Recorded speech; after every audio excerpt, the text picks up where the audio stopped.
Well, let's just go ahead and jump in here. There's going to be more people joining on here, but we'll just dive in for everybody that's here. Thank you so much for joining us.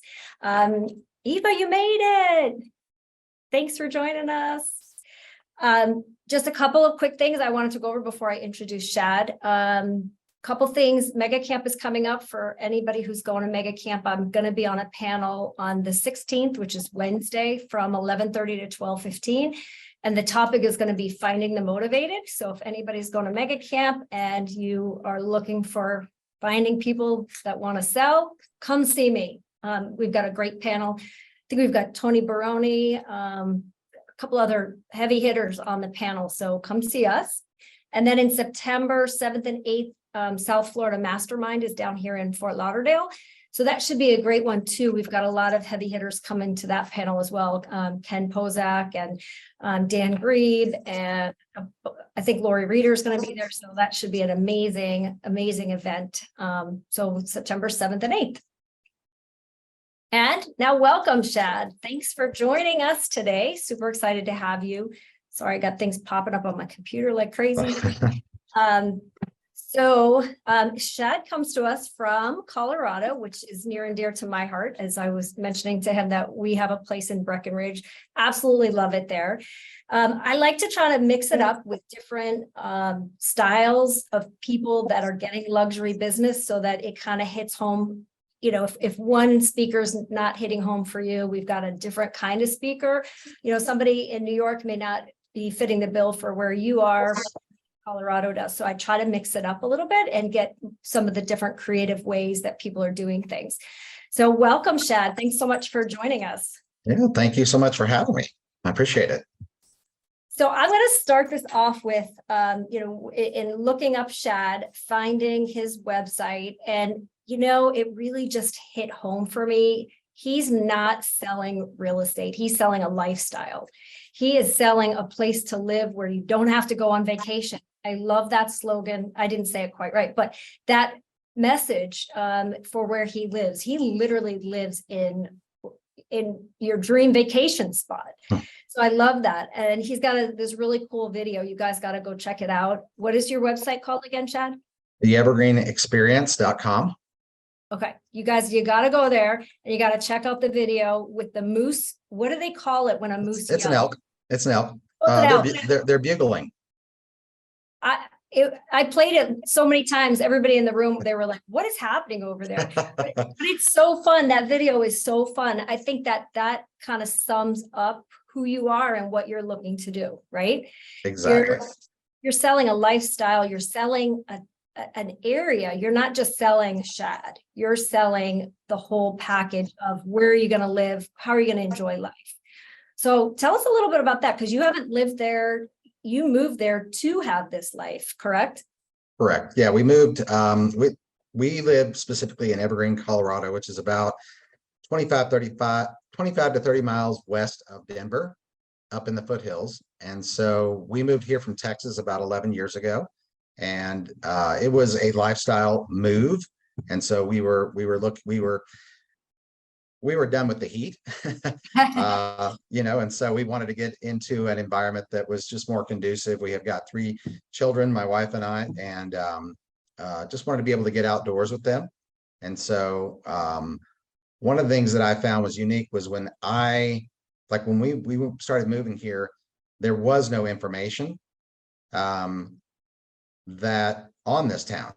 And this is in the mountains. So you've got 4 full seasons, you've got snow, and coming from Texas, we really don't get snow, we get ice. So Texans don't understand what to do, what to expect. So I was doing research and there was just no information on it, and so that was kind of what I decided that when we moved here, I wasn't in real estate before moving here. And so I got into real estate about 8 years ago, and I decided to go on that mission to be able to help other people who are looking to transition to this area to just really be able to answer all of their questions and be their go-to person, that expert in this market, to be able to just help to transition them. And we predominantly relocate a lot of people from Florida, Texas, Illinois, and California. And they're actually living there full time. Like it's not just for a vacation home. They actually move there full time. Correct. And that's something that would be unique to Evergreen would be is that I'd say 95% of the residents are full-time residents versus, well, like you own a place in Breckenridge, that's probably just the inverse of that. It may be 90% of the people that own real estate there don't live there full-time. Right. Absolutely. Like we don't know anybody who lives there because nobody lives there. Exactly. But we know a lot of people that have places there. It's funny, once you buy a place, all of a sudden you find all your friends or connections on Facebook, like, oh, we have a place there, we have a place there. Yeah. How far out do you go from your area? Would you service an area like Breckenridge, or is that too far for you? I really would not. That's Summit County. And so I believe, while I am like a mountain specialist and understand those types of properties, that's not my predominant market. And so I don't know that I would be doing somebody justice in that market, because somebody who specializes in that market would have a lot more expertise as to exactly what's going on there. I love that. You know your expertise and where you should be, and you stay in that lane. Exactly. Okay. So let's back up. You said you got into real estate only 8 years ago. So what was it that pushed you to get into real estate? Well, when we lived in Texas, my wife, she had been in real estate. And so it's always been something kind of in our DNA, but I was involved. I had a marketing business doing web development and internet marketing. And so when we came here, like I said, I knew that there just was nothing online about this. And so that I felt like moving to Evergreen was such a higher quality of life for me that I knew that others were going to be seeking that same thing. And so I wanted to be there and answer those questions for those people, and be sort of like an ambassador or somebody that can guide them who are looking for maybe just a better quality of life. Mm-hmm. Well, we all need somebody to help us with that for sure, in this crazy hustle and bustle life that we have. So I'm sure that people really appreciate that about you. Okay, so you're taking your marketing background and your love for helping people, love for helping this town that's now your home, and you kind of merge those together and came up with a spectacular career. Yeah, it all worked out. Yeah, I mean, one of the things, like what we did was, again, with my marketing background, I utilized, I think everybody should really work from their superpower. I think that's when you're in alignment with that, then I think that you're going to attract business. And so I knew what my superpowers were. And so really the first 3 years that I was in real estate, I was like maybe doing 1 or 2 transactions a year, but my focus was not on doing business. My focus was on building assets that were going to be able to give me the ability to amplify my voice into the community and to be able to attract business. So that involved websites and YouTube videos and social media and building out all that. And I did that in conjunction with my wife, Claudine, she's on here as well. And she really handles all the social media, and she's really got a knack for that, and she handles all that side of it. So we kind of just combined our superpowers together to be able to really create, again, assets that have given us the ability to just communicate to a lot of people at one point in time. And that really helps us out with listings, even though we really predominantly started out with buyers. We were heavy buyers agents. Well, I can see why, because of your beautiful website. I'm sure people were finding you through the website. And they wanted to move there because you're telling a great story. So I saw the videos with your wife. I think you got a natural actress there too. She does a great job. I like rewound a few times. I'm like, that is her, right? She's like actually on these videos. So, it's very easy to relate to you guys because she's in the video. Like she's very personable in the video. So that's great. And I know a lot of us are afraid of video, me included. So for you guys that are afraid, go watch his videos. They're great. But you spent time building, most of us we get into real estate and we're like, I just got to sell. I just want to get out there, and you start throwing things everywhere, whatever's going to stick is what you try to do. But you actually took the time to build your base, and it's really paid off. So talk a little bit more about that, because I know there's a lot of people on this call that probably haven't done that. Maybe they're at the beginning stages, or maybe they've tried and they've had some setbacks. They're doing this thing, right? Right. I think what you built allowed you to do this eventually. Like, it took some time. So just talk a little bit about that and how important that you feel it is for your business and for everybody else. Yeah. I think that's a great point. Yeah.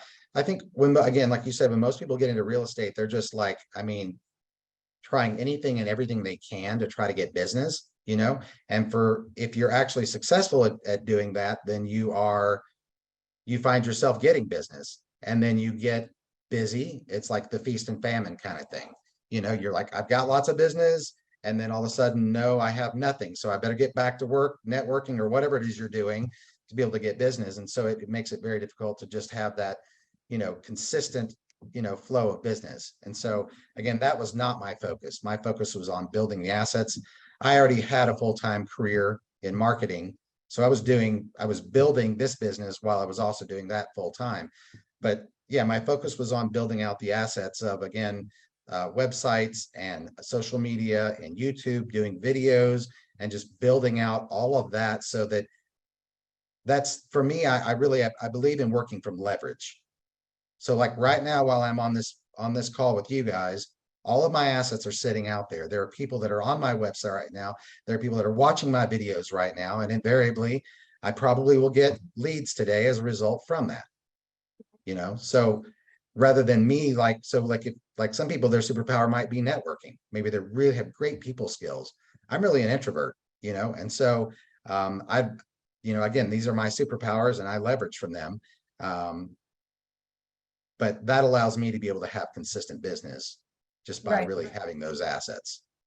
I love that, Shad. I'm totally an introvert myself, despite my hot pink shirt today. I'm an introvert as well. So a lot of my business comes from similar, a little bit different, but similar, more from a marketing background than a networking, like in your face kind of. That's, I'm a little bit quieter too. So I get it. And I love that you said that's leverage. That is leverage. Like, we think of leverage as people, but it's also assets, things that you've created. So you took the time to create all of these great things, and now they continue to pay off. And I can see it when I go on your website. I can feel it. I can feel evergreen. Like, I feel like I'm in a Hallmark movie. Like, I want to go there. So you've done a great job. Talk to us a little bit about, like, how long did it take, and did it cost a lot of money to put these things together? That's a great question. Because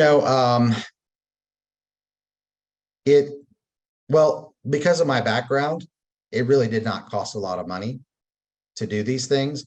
It's just a matter of doing them. Okay. And so, like, while I was building, I do video, my wife does video. And she's an extrovert, and she's great at connecting with people. And that's really kind of her superpower. And so she was building kind of the social media side of it while I was building up the websites and like some of the YouTube videos. But that took years. Like, I can say that I know, like, she built on social media for probably 5 years before 2014. We started in 2014. Yeah. That's a long time. So where I'm going with that is just, even though we were getting nothing from it, she just consistently stayed with it and continued to build her audience and her following. And then one day it popped. And then now, like, it's so common. Like, I'll go and I'll be showing people properties, and people are like, oh, I love your wife. I follow her on social media, and I can't wait to meet her. And, it's just, just being consistent and working on those things. And again, over time, it builds an audience. And what we often say is, like, when people come to us, they're not interviewing agents. They've already decided that they know, like, and trust us, and we are the agents. So we're not really competing with people. When we go into listing appointments, it's rare that we are even competing with anybody. Right. People feel like they already know you because they've seen what you've put out there. They're seeing videos, which really makes people feel like they know you. Like they Exactly. literally feel like they have a relationship with you, even though you've never met them. So that's Exactly. awesome. So a lot of the calls are come list me instead of interviewing to decide who they're going to use. Because in their mind, they're probably like, well, who else would I list with? Like, these are the experts. They know what they're doing. Right. Or That's if we are in a competitive situation, then we can bring all these assets and say, you know, we've got almost 8,000 followers on Facebook. We've got almost 12,000 followers on Instagram. You know, we've got a lot of followers on YouTube. And so these are all assets that I think that few agents spend the time and energy to build. awesome. So when we go into a listing appointment, we can show these assets and go, this is something that we have, and it truly sets us apart. We recently got a $12 million listing, and that was the key differentiator. You know, we were definitely going up against several other very experienced agents, you know, that definitely had solid books of business and, you know, were strong luxury agents. But those assets really helped us to set ourselves apart. Wow, that's amazing. $12 million. I would like to have one of those in my career someday. So talk to us, how did you even get in the door? Like, how did they find you? What was the connection? Great question. Well, back to my wife doing her social media, she had connected with a gentleman who he was an attorney who had his real estate license, and his boss was selling a property. And so because he had that connection with my wife on social media, he reached out to us because he had seen our marketing, you know, and he's like, hey, you know, would you guys be interested in, talking to us about listing this property, you know? And so, we jumped on top of it and, got out there on the same day and met with them. And, then we put together our whole marketing plan and went and pitched it. And as a result, we were able to win it. Wow, that's amazing. So, I mean, I hear success stories of social media. I've never heard a $12 million one before. So congratulations to both of you. That's amazing. So do you remember what social media it was? Facebook, Instagram? It was Instagram. Okay. And so on Instagram, I took a quick look, but tell us a little bit more about what exactly are you putting on social media that is getting people's attention? Is it videos of houses? Is it videos with people? Like, tell us a little bit more about that. Yeah. Can I speak to that? Is that okay if I speak to that one? Hi, I'm Claudine. Welcome. Thank you. So since I handle the Instagram mainly, honestly, I was basically throwing my hat in the game and seeing what stuck. You can follow other really popular Instagrammers throughout, the country, and what works for them may not work for you. The type of reel that they produce may not work for you. And so we're a niche market. And so you kind of have to follow what people comment on and what people, your views and things like that to see what really works. Something that our employing brokers, Kevin and Valerie Wilson, said to us in the very beginning, and this is what Valerie told me. She said, Claudine, the people that are going to work with Kevin are not going to be the same person that work with me, which is Valerie. And she said, you'll find the difference. And so we are actually seeing that difference now, is that the people that reach out through Instagram want to work with me because of just, they feel like they know, like, and trust me already. And they just, really feel like we've been talking on Instagram through, conversations. And then the people that come through YouTube or the websites, they want to work with Shad. And so unfortunately, a lot of people think, oh, if I just do what she's doing, I'm going to get business. And really, you've just got to find your stride, and you've got to find what people really are interested in. Like, I am in my 50s. And so women are people who you find on Instagram mainly in their 50s are the ones that really connect with me. So I suggest if you're in your 20s, be in your 20s and draw the 20-year-olds to you. Like, be you is what I would recommend. 100% is be your authentic self and just show up and talk to them like you're talking to your best friend on the phone, and just I be love you. that. Was it hard in the beginning doing video for you? Or are you just a natural, like, hi, here I am, I'm happy to be on video? Because I know a lot of us don't really want to be there, but we know we Yeah. should. So just wanted to see, like, what was your beginning? I'm the youngest of 6 kids, and so I always wanted attention. So there's that. So that doesn't hurt. But I mean, if you scroll through my old videos, they're painful. They're awful. I'm like reading scripts, thinking nobody can tell that I'm reading scripts. Like, Uh-huh. it's just awful. So one of the pieces of advice that I got one day was just show up and suck. Like, just show up and just, you're awful at it, but you only will get better if you keep showing up and doing it. And there's Mhm. no right way. Just do it. Just show up. There's so much stuff in there that I wish I could delete, but it's also like, no, I mean, it's got a lot of views and people still get information from it. It's valuable, and I'm not as bad as I used to be, but you're always growing and getting better. And you're not as bad as you think you are. Like, right now, I think you're beautiful. I think that color that you have on is great. Your background is great. Like, you're showing up, and you say you're an introvert, but you're doing an amazing job. So I think we're harder on ourselves Yeah, than what we're really putting out. that is definitely true. And thank you for your kind words. Mhm. I appreciate that.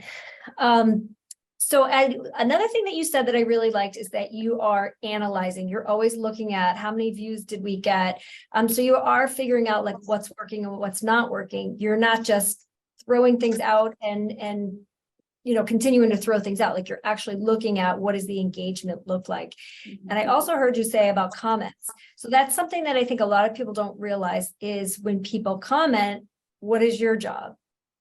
Your job is to comment back, right? Like, you're actually creating a relationship on social media, where a lot of people, I don't think, realize that. They think that you just put it out there and then people will come to you.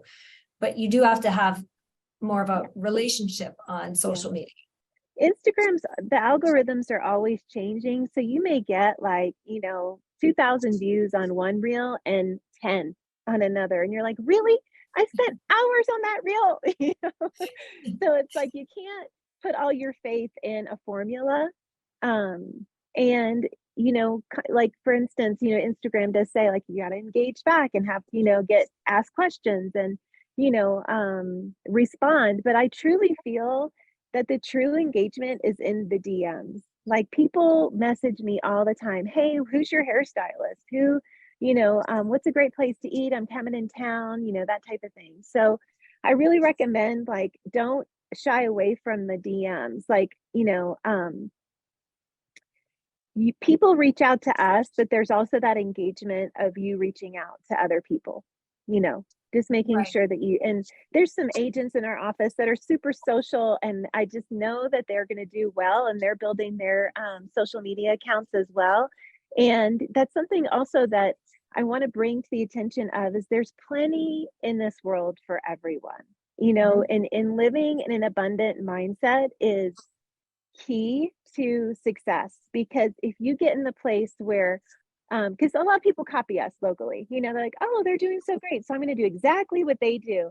And in the beginning, I was just like, ew, that's kind of gross. But then it was like, oh, it's the best form of flattery. And then it's just like, if you just keep your hand wide open, the abundance just happens. And so don't be afraid to look at local agents, but also don't be afraid to be yourself and really be you. And because when you try to be someone else, it comes across, and you're not going to be very successful. But if you maintain yourself and you engage in conversation with people and it's your voice, they'll fall in love with you.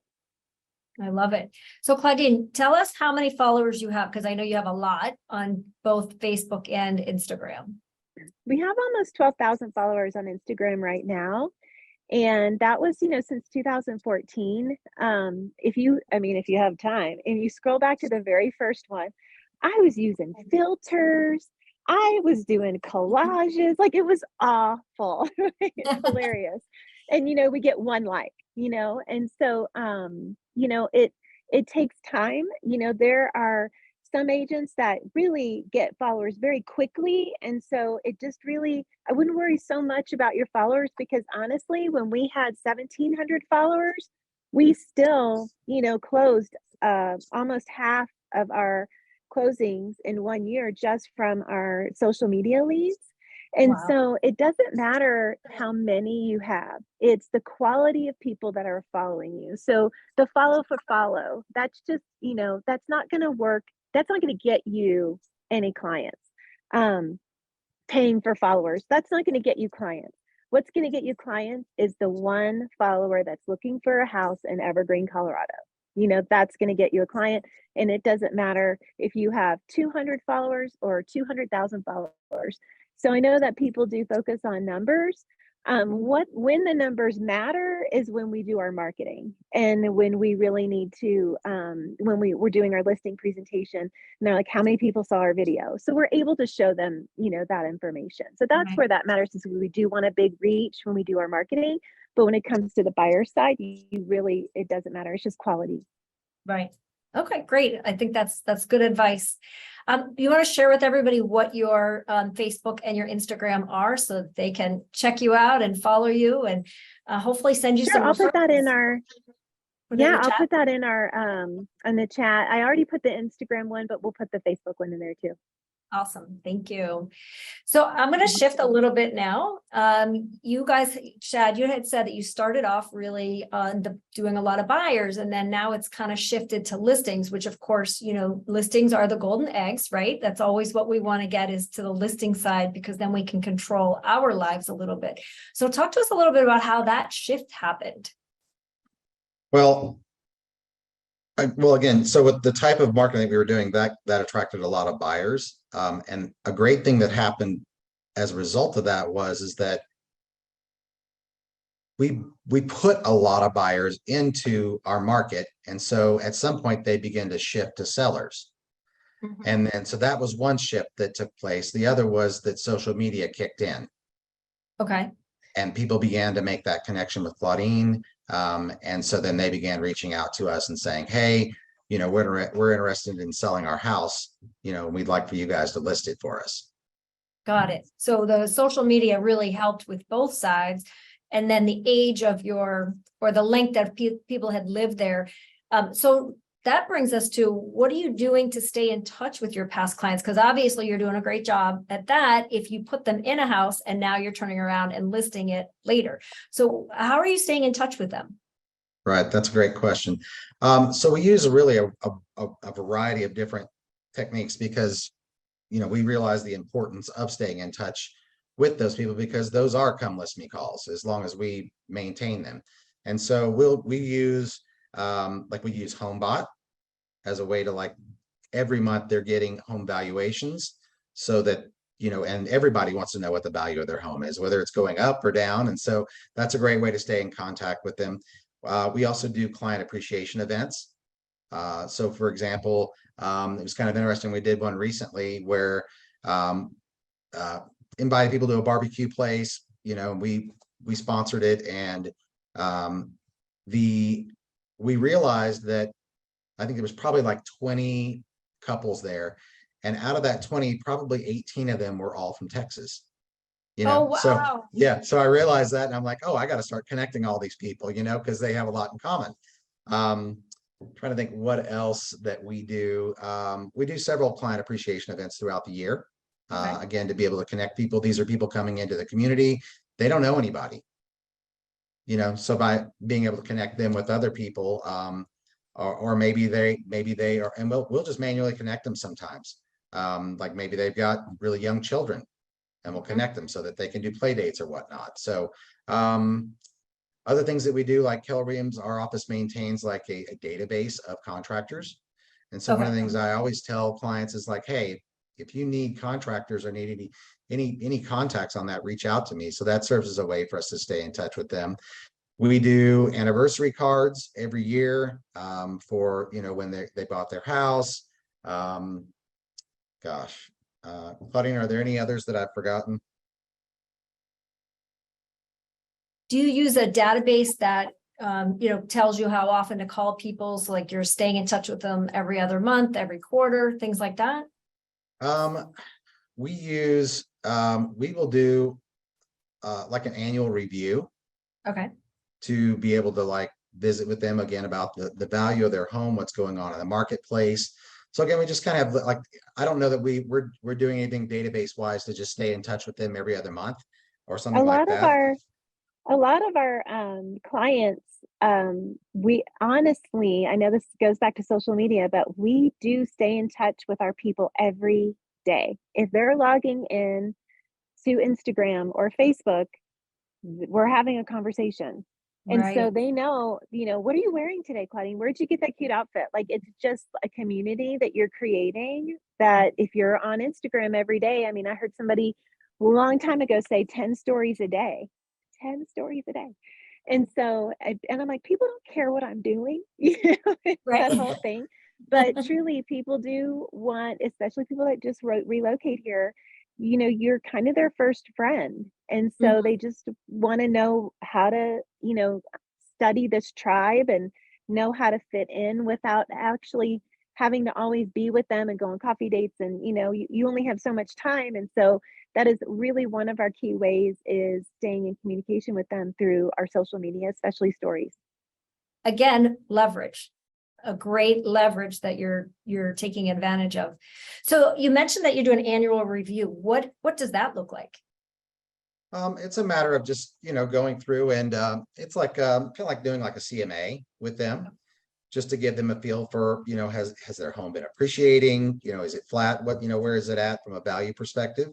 And then that's just a time for us to talk about what's going on in the market, just to educate them. And it's a great way for me to have conversations and get a feel for them. Maybe, I don't know, maybe there are things that are going on in their life that might cause them to need to relocate or something like that. Or maybe they're wanting to know the value of their home because they're thinking of moving. That's great. So Yes. she posted something here. So sorry, I got a little distracted with the note. You have an assistant that sends out the invitations to do the CMA. So like For the anniversary. over the anniversary. Well, for both. She manages both of those. Okay. So is it, you're sending out an invitation and you're waiting for people to respond and say, hey, I'd like to have that evaluation. What percentage would you say of, if you send out 100, how many do you think will raise their hand and say, I'd like to do that? Well, we break it up, I think, by month that way, so that we're not overwhelmed without having to be able to like, okay, I've got 30 of these to do this month. We just started it this year. And so I'd say we're not getting an overwhelming response from that. But I think it's something, but I'm also not on top of them about it. They're getting a card, an anniversary card or an email on that. I probably need to push it more than I am. It sounds like a great idea. And even if they're not calling or responding to it, they're seeing it, in whatever format you're giving it to them. And it shows we care about the value of your home and we're here for you. So I think even if they're not picking up the phone and setting it up, I think it's a great touch. I'm adding that to my list of things to do. And it's interesting because we do get that, even though they don't say, yes, I want to know, in our client events that we do, a lot of the things that the main thing that we hear is you care about us. Like, we're not a transaction to you. Like, you really care about, are we plugging in and are we making friends and how are we doing? So, we do pick up the phone and do care calls and just like, how's it going? Just if you need anything, just let us know. I mean, it is a small town, so we do run into them at the grocery store or at the lake events. And so we do make it a point to ask and have conversation and just reach out at least once a month. I know a lot of agents have newsletters. And so that's something that we're actually trying to work on. But in the same sense, like, I feel like we have a more personal connection when we actually send anniversary cards and start conversations in that way versus just a passive newsletter. So yeah, but a lot of people do have success with newsletters. Yeah, that's actually the core of my business. And I think kind of like you guys said earlier, like you've got to find your thing, the thing that works for you. Like I would not be successful at everyday social media videos. That would not be my thing, but I can do a newsletter. So we all have to kind of find what are we good at and you know, capitalize on that. We're starting to get more questions in the chat here. I see $1 million. Is that what your price point is for luxury? Well, I mean, 800,000 is what Keller Williams deems to be luxury in our marketplace. But I think once you really are at the $1 million mark, that's where you really actually start to move into luxury. Right. Okay. That's how we are too. Ours is 850, but again, it's kind of closer to that million that you start to really feel like that. Great information. I want to open it up to some questions because I have seen a few come in the chat and not so great at reading them in the chat. Davies is going to help me. She's good at that. So she will help us out with what people are asking. And anybody that has a question that you haven't put in the chat, go ahead and put it in the chat and we'll get to you. Awesome. So one of the questions is, well, I guess you might have answered what determines a luxury property. So you already said that. And then what type of marketing are you doing on your luxury listings that differs from a standard listing? Well, again, I think that's going to come back to, I mean, certainly we do the MLS like everybody else and all of the third party, affiliate sites. But again, having built the assets with respect to Instagram and Facebook and YouTube, by having such a large number of followers, that gives us the ability to immediately communicate to an audience that doesn't cost us anything. We also do paid marketing with respect to, we've used YouTube for that, as well as, paid marketing with respect to Facebook and Instagram. On our $12 million listing, we also went into there are a lot of land sites, farm, ranch sites, and we went that, that you actually have to pay to go into. And so we put that listing into all of those so that people who are really looking for those very specific types of properties are more likely to find that. So those are some things that we do. Awesome. There was a question about, are you using a specific service for anniversary cards and birthday cards? We are not. Again, our assistant will just handwrite. We're not dealing in large numbers, for writing those. So we just handwrite them. Great. Another question was, do you recommend focusing on one type of social media and really blowing it up, or spreading your effort across multiple channels? Claudine, are you on? She's I'll there. let you answer. Yeah. Okay, social media. Go with what you're comfortable with. So, funny story, Shad, I said, hey, Shad, our audience needs to see you. That's all me. They need to see you a little bit more. And he's like, okay. 30 minutes later, he just had to do one line on a market update. 30 minutes later, he comes back and he's like, I just hate this so much. So he is not on Instagram. He's not. I am. I'm super comfortable with it. He's great on YouTube. And so I highly recommend go with what you really feel good in and that you can go deep in and you can stay consistent with and that you're the most confident in. It doesn't mean you have to be fantastic coming out of the gate. It's just what's easier for you. So you were saying that newsletters are great for you. So pour your heart into those newsletters. There's an agent in our office that she produces the best newsletters. And I love them. I actually envy them, but I'm just not a newsletter person. It's easier for me to just pick my phone, do a quick video and send it out, Right. versus type everything up, organize it. Like, I don't have time for that. So Right. whatever your superpower is, as Shad says, focus on that. Tell me, what's the difference between Instagram and YouTube? Because obviously I don't do really either one at the level you guys are doing, but why, Shad, are you great on YouTube versus Instagram? What's the difference? Yeah. So this is what I have found. YouTube attracts men. men tend to do a lot more research, whereas women are connectors. So Instagram is going to connect more with a female audience. And so they're very different demographics. I use YouTube really. I'm a person giving lots of factual information, and so my audience wants to pick that expertise up from me. Whereas Claudine is connecting that with them on like a lifestyle or emotional level. And so that tends to connect with her audience on social media. That's great. I've never heard that before. So thank you for that. All You're right. welcome.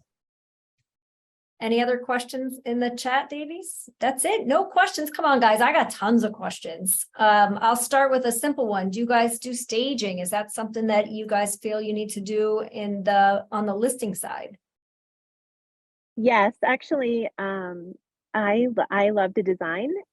We used to fix and flip homes in Texas, a lot of them all the time.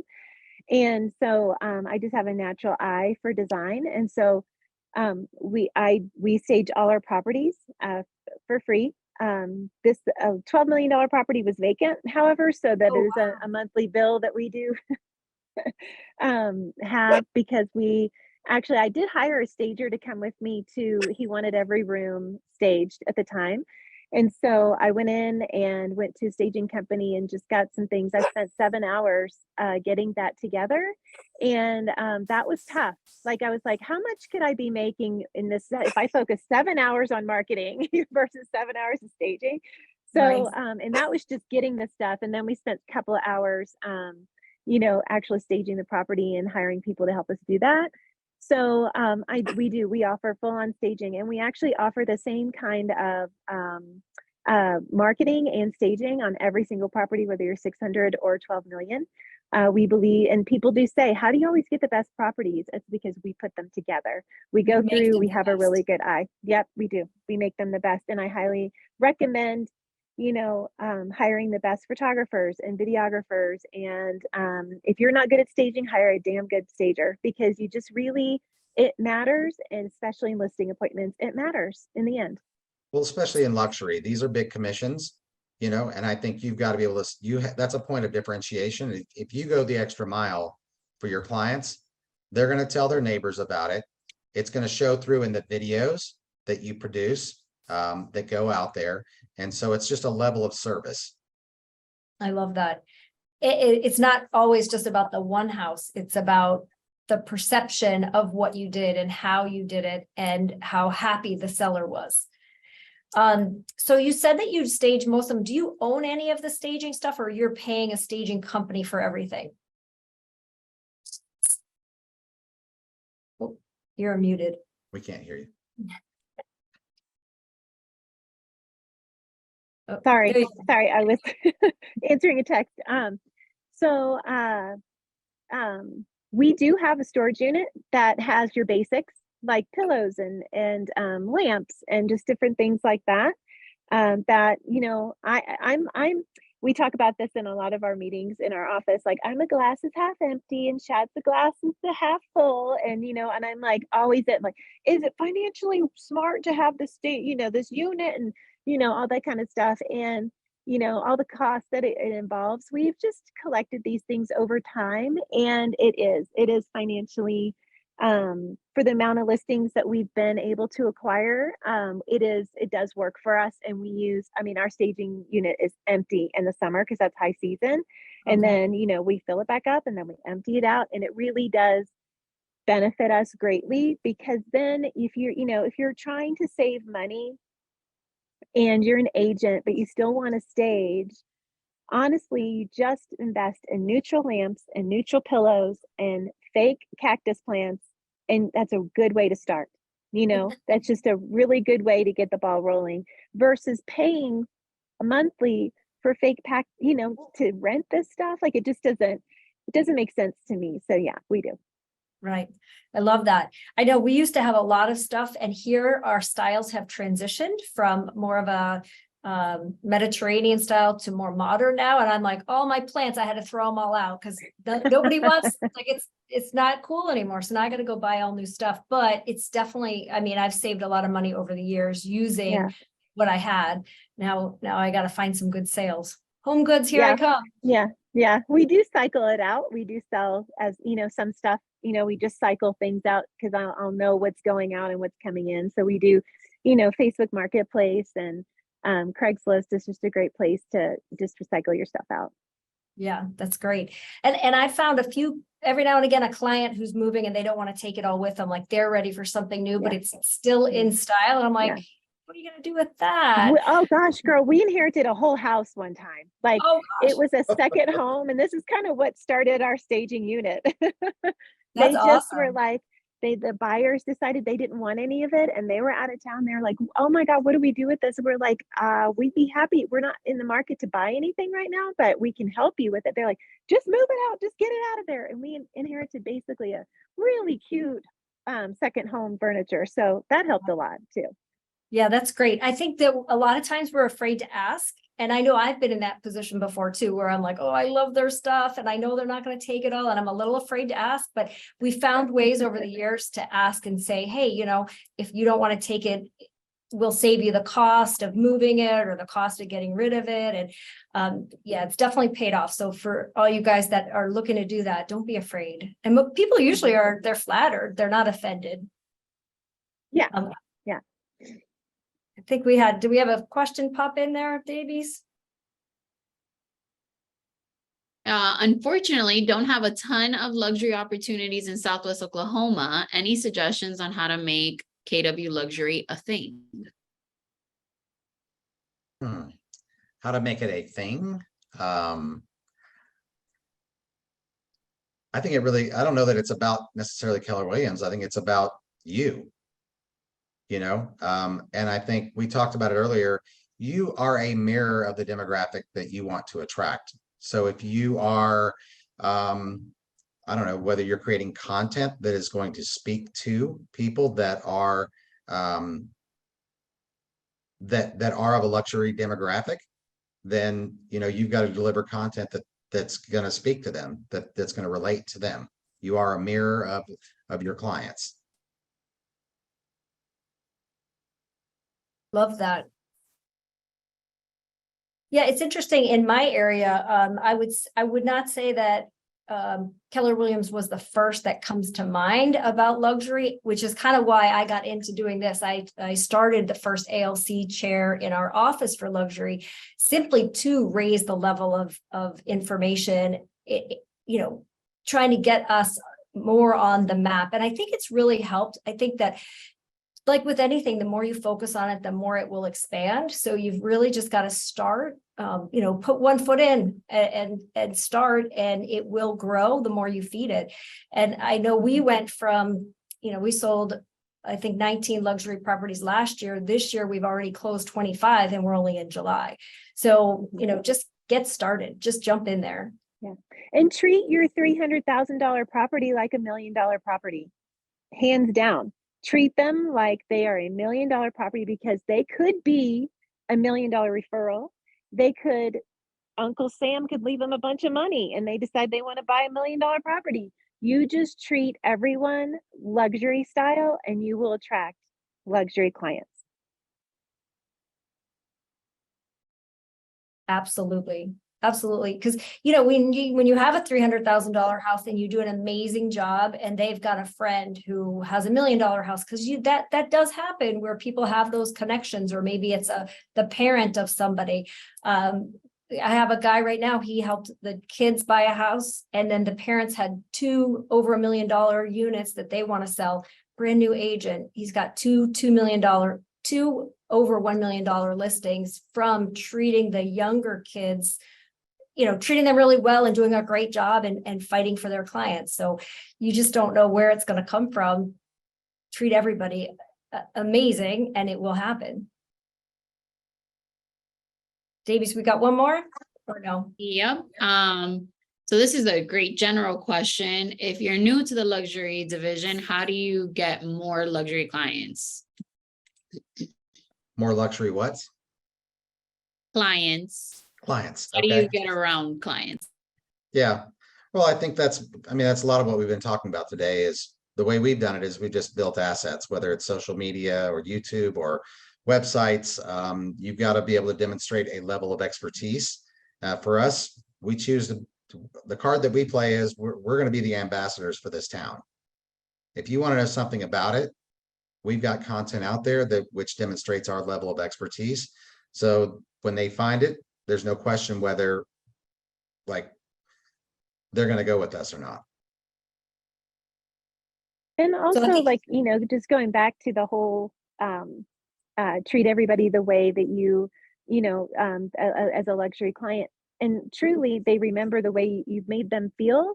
And so, like your story is that that he treated this particular young seller wonderfully, and he got referred. But also, you know, we aren't the type that's going to join the chamber. I know that sounds so crazy, but we aren't going to go sit at a table with other people and join the chamber. Maybe one day. I mean, there's nothing against the chamber at all. But again, it's sitting in our superpower. And so Shad often says, I could sit here for an hour and talk to people at a table, and I'm a super introvert, or I could sit at my computer for an hour and really create a great blog post, or, you know, market something really well. And so there's no formula for everyone. It's just what is best for you. So just, you got to get to know yourself and what you like to do. And it's not wrong, it's right, because you're going to naturally pour your energy into that one thing than you are the other. Again, there's great agents that are super social in this community and are killing it, you know, doing a great job making connections with actual people face to face. And if that is something that you love to do and that is in your season of life, then I highly recommend doing that. I love that. I love that. We do. We have to stay true to ourselves and do what we're good at, and we'll be even more successful by staying in our lane and doing what we're good at. Davies, any more? Nope, we did it. Okay, so then I'll ask, when you're in a transaction, do you do any of like Brady's surprise and delights or any gifting along the way, or do you do any at the end? It's predominantly at the end where we're really doing our gifting. Yeah, that's mainly where we're doing it. We consider a value is a surprise and delight to them. So when we clients just love our value as well, and that's why they choose us. So we're not just doing market updates.